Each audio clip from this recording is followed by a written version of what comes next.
자, 이제 어떤 식으로 정보를 수집할 것인가라는 것이죠. 그러면 이 정보를 우리가 전자를 이용한다고 했는데, 자, 이 전자를 이용해서 이제 출력 신호를 만들어야지 되는 거예요. 자, 그러면 출력 신호는 크게 두 가지라고 말씀드렸죠. 하나는 전류형이 있고요. 자, 하나는 전압형이 있어요. 자, 이런 것은 우리가 펄스형이다 이렇게 말씀드렸고요. 자, 그러면 이 전류형이라고 하는 것은, 자, 우리가 단위를 무엇을 쓰냐면, 자, 암페어를 쓴다라는 거 알고 계시죠? 그러면 이 암페어라고 하는 것은, 자, T분의 Q 값이지 않습니까? 그렇기 때문에 1 초당 1 쿨릉의 전하량이 갔을 때를 1 암페어다라고 정의하는 거예요. 자, 그런데 지금 이 전류형은 무엇을 측정하냐면 결국 전자를 측정하는 것이죠. 전자를 수집하는 거지 않습니까? 그러면 이 전자는 결국 얼마의 전하량을 갖고 있냐면 이런 관계를 갖고 있어요. 그죠? 그래서 전자 한 개가 결국 이 정도의 전하량을 갖고 있으니까 결국 이 개념을 만들려면 전자가 몇 개가 만들어지냐 이런 개념하고 동일하겠죠. 그래서 이 쿨롱을 없애기 위해서 얘를 분모로 땡겨 주는 거예요. 자, 그러면 이게 의미가 결국 1이 되겠죠. 그래서 여기에다가 2를 곱하고 싶은데 1이 무엇이냐면 1.602 곱하기 10의 마이너스 19승 쿨롱과 같다라는 것이죠. 자, 이런 의미죠. 그러면 이 의미에서 쿨롱을 날릴 수가 있겠고요. 자, 이 개념을 풀어봤더니 6.24 곱하기 10의 18승계의 전자 이런 개념이에요. 자, 그러면 여기에서 생성된 건 무엇 때문에 생성됐습니까?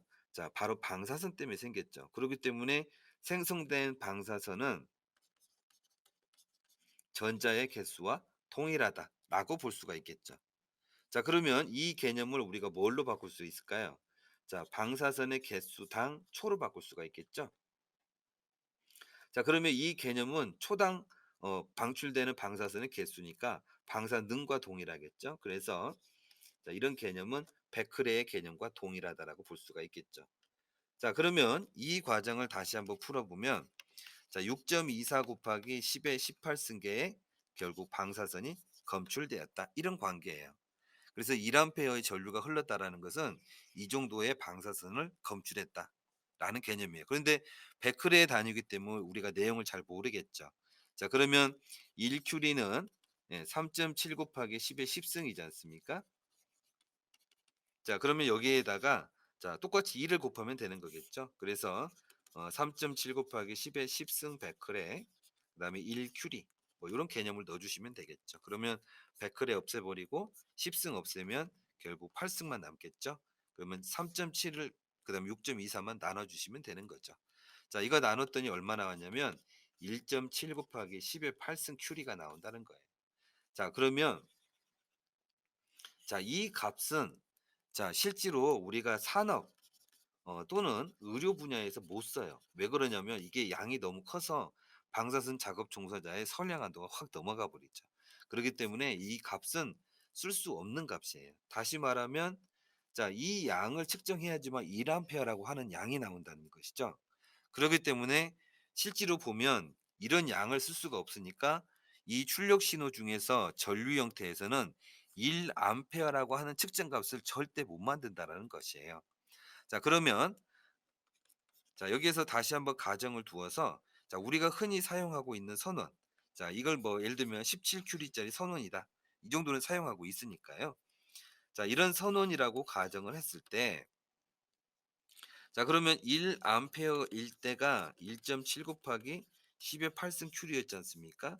자, 그랬을 때 이 전류가 얼마큼 흐른가를 알고 싶은 것이니까 결국 전류의 양은 모르지만 자, 이게 방사능은 자, 17 큐리다라는 것이죠. 그러면 X라고 하는 것은 1.7 곱하기 10의 8승 큐리 분의 자, 17 큐리가 되겠죠.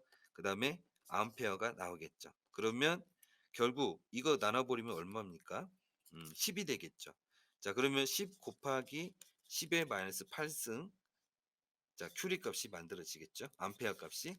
자, 그러면 결국에는 요거 나눠버리면 자, 7승이 되겠죠. 그러면 10의 마이너스 7승 암페어가 되는 거예요.